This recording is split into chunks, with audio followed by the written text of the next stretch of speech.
Hi guys, Bob from Fixed again. Just wanted to give you another tip for a nightmare we all have is how do you deal with the caulking after you cut a tube? You've used it just a little bit and now the whole tube's going to go to waste. There's several ways to handle that. They're really cool.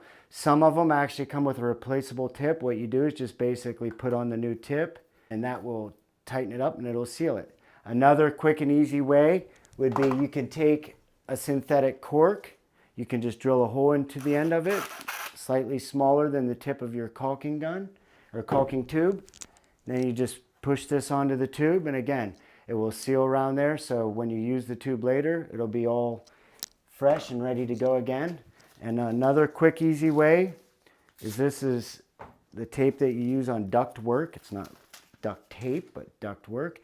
And you just break off a little piece. It's such a sticky, aggressive tape that it seals very well to itself, and you can just kind of put it on the end of your tube, and again, once you're ready to reuse this tube, you just take off the tape and it's going to be fresh in there. Just doesn't allow the caulking to dry out. Either one of these ways works really good. You're not wasting all your sealant.